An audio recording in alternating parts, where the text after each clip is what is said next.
जम्मू कश्मीर विधानसभा चुनाव में जिस एक्स फैक्टर की बात की जा रही है, जो 10 साल बाद वोट डालने के लिए आया है, वो एक्स फैक्टर है बारामुल्ला से सांसद इंजीनियर राशिद। इंजीनियर राशिद जी, सबसे पहले आप वोट डालने आए, एक बार तो उंगली जरूर दिखा दीजिए आप अपनी, और आपने किस मुद्दे पर वोट डाला? क्या है आपकी कॉन्स्टिट्यूएंसी में सबसे बड़ा मुद्दा? मेरी कॉन्स्टिट्यूएंसी पूरा कश्मीर है, बल्कि पूरा वो जो मोदी जी कहते हैं ना, वसुदेव कुटुंबकम, कहने को वो तो बहुत अच्छा स्लोगन है, हम उसमें विश्वास रखते हैं, लेकिन वो उसमें विश्वास रखते नहीं हैं। उन्होंने कश्मीर को एक जेल खाना बना दिया है। तो मेरा सबसे बड़ा मुद्दा है कि कश्मीर जो जेल खाने में तब्दील हुआ है, यहाँ लोग फ्रीली अपने आप को एक्सप्रेस करें और जो हमारे पॉलिटिकल इश्यूज हैं वो रिजॉल्व हो जाए। आप पीएम मोदी और बीजेपी में निशाना साध रहे हैं, एक तरफ महबूबा मुफ्ती और उमर अब्दुल्ला तो आपको बीजेपी की प्रॉक्सी बता रहे हैं। गुनाहगारों में हूँ शामिल, गुनाहों से नहीं वाकिफ, सज़ा तो मिल गई मुझको, खुदा जाने खता क्या है। उनको तो कहना ही है।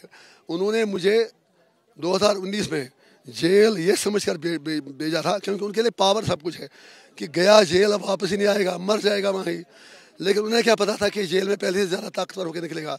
मैं इसलिए ताकतवर होकर निकला क्योंकि सच्चाई मेरी तरफ थी, मेरे लोग मेरी तरफ थे, मैं लोगों के जज्बात की बात करता था। वो 5.5 साल मज़े लूटते रहे, ऐश करते रहे। मैं 5.5 साल अपने लोगों के एस्पिरेशंस को जेल में बैठ कर भी रिप्रेजेंट कर सकता है। अगर जेल में रहने से कोई आदमी मर जाता तो नेल्सन मंडेला का नाम आज कोई नहीं लेता, गांधी का नाम कोई नहीं लेता, इसलिए मेरे लिए कोई फ़र्क नहीं पड़ता। इसके पीछे जो आधार वो बता रहे हैं कि आपको इंटरिम बेल जो मिली, उमर अब्दुल्ला ने उस पर सवाल उठा दिए कि बारामुल्ला के लोगों को खिदमत करने के लिए इंजीनियर राशिद को बेल नहीं मिली है, बल्कि वोट लेने के लिए बेल मिली है। और कहीं ना कहीं जो है आपका चुनावी समीकरण में उतरना नेशनल कॉन्फ्रेंस और पीडीपी के लिए वोट को बांटेगा। सही कहा उमर साहब ने। पहले उसे ये कहिएगा कि जम्मू कश्मीर उसके बाप की जागीर नहीं है। हर वोटर आज़ाद है और वोटर उससे ज़्यादा जानता है उसको क्या करना है। ऐसा करके वो बैठले वोटरों की इंसल्ट करते हैं। They are mature. जिन लोगों ने मुझे जेल में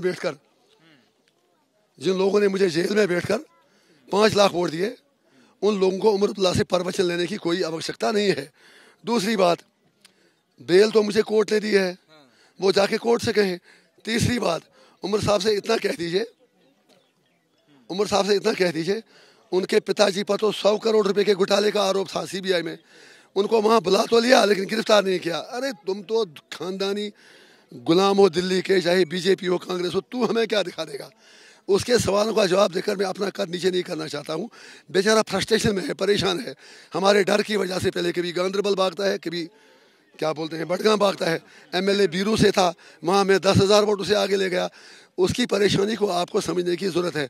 बच्चा है, उस पर थोड़ा कृपा कीजिए तो बेहतर रहेगा। आपसे कह रहा हूं। लेकिन महबूबा मुफ्ती भी कम नहीं है। महबूबा मुफ्ती ने तो आपकी पार्टी की फंडिंग पर सवाल उठा दिए कि आखिर कैसे इतनी देर में इतने 3 दर्जन से ज्यादा उम्मीदवार जो है वो खड़े हो जाते हैं, पार्टी खड़ी हो जाती है इतने कम टाइम में। दो प्रश्न, पहले उसका मैं जवाब दूं।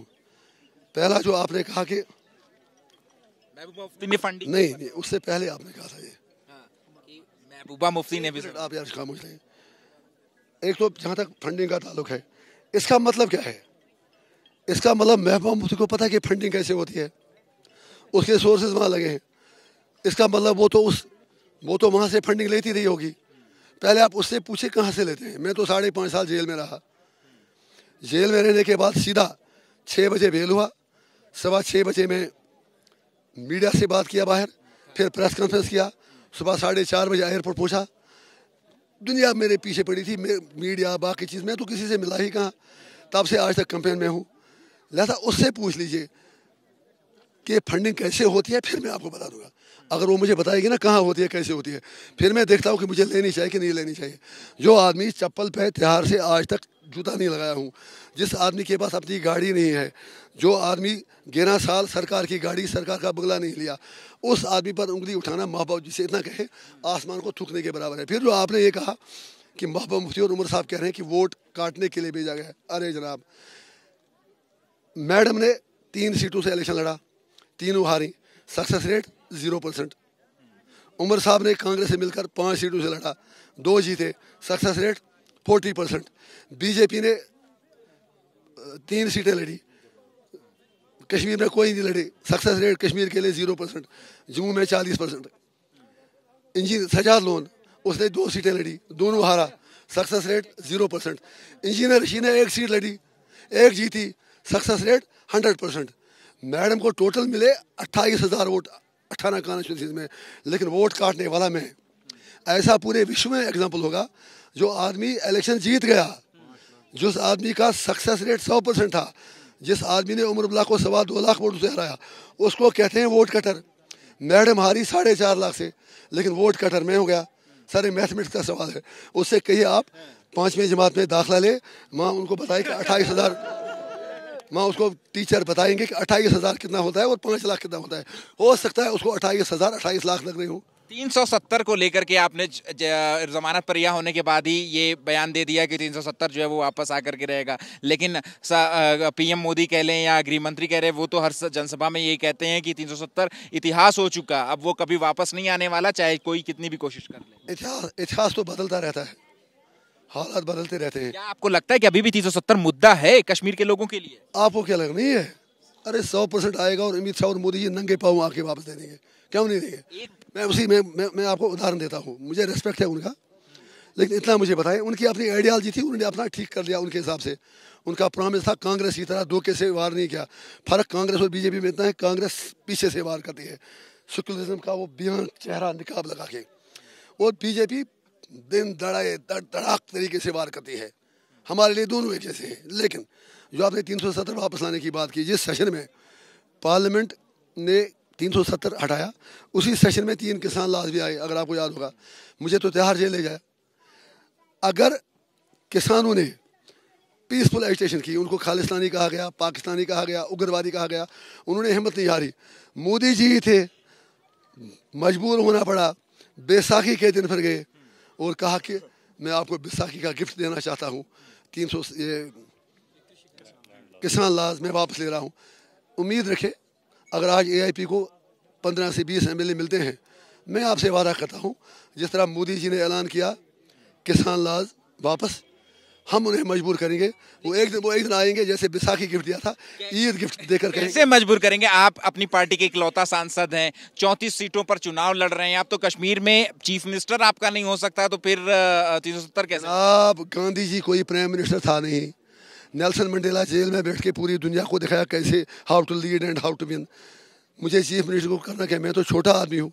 ये MP भी आप उनके पास रखें। किंग मेकर बनने के लिए चुनाव मेरी गुजारिश सुन लीजिए, ये मुझे सिर्फ पॉलिटिकल स्पेस देने, डर इतना कि तिहाड़ जेल में रखा है। मैं मोदी जी से कहूँगा, डरो मत, डराओ मत, हमें पीसफुल पॉलिटिकल मूवमेंट करने दें। जब पंजाब के किसान मजबूर कर सकते हैं, तो हम पीसफुल तरीके से क्यों मजबूर नहीं कर सकते? 34 सीटों पर चुनाव लड़ रहे हैं, चीफ मिनिस्टर आपका बन नहीं सकता, तो फिर आखिर आपका मकसद क्या है? क्या किंग मेकर बनने की भूमिका में आने के लिए चुनाव लड़ रहे हैं? आप फिर उसी सवाल में पकड़ रहे हैं। मैं आपके ट्रैप में आने वाला हूँ नहीं। मेरा मुद्दा यह है, चीफ मिनिस्टर बनना छोटी बात है, वो नंबर गेम है। मेरे लिए मुद्दा यह है कि उसके बाद क्या होगा। सरकार वैसे भी चलती है, LG साहब वैसे भी चला रहे हैं। मेरे लिए मुद्दा यह है कि जो रिजल्ट आए, उस रिजल्ट को कश्मीर में परमानेंट पीस के लिए, पूरे सब कॉन्टिनेंट परमानेंट पीस लाने के लिए कैसे इस्तेमाल किया जाए। अगर जरूरत पड़ती है सरकार में आने के लिए, सत्ता में आने के लिए, तो बीजेपी के साथ जाएंगे या कांग्रेस और नेशनल कॉन्फ्रेंस? वेट कीजिए, 5.5 साल में नेशनल मीडिया से पूछता हूँ। आपने एक बार भी मेरी फैमिली से पूछा इंजीनियर मर गया जिंदा है? आज आपको सरकार बनाने की इतनी जल्दी क्यों है?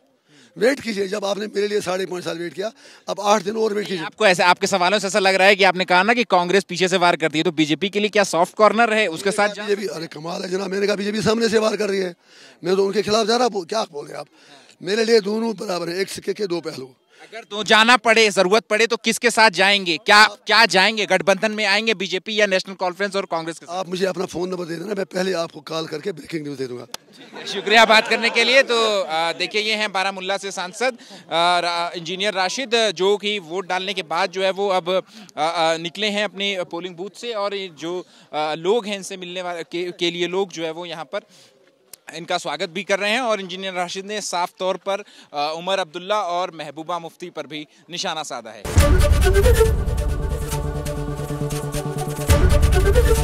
ABP गंगा, खबर आपकी, जुबान आपकी।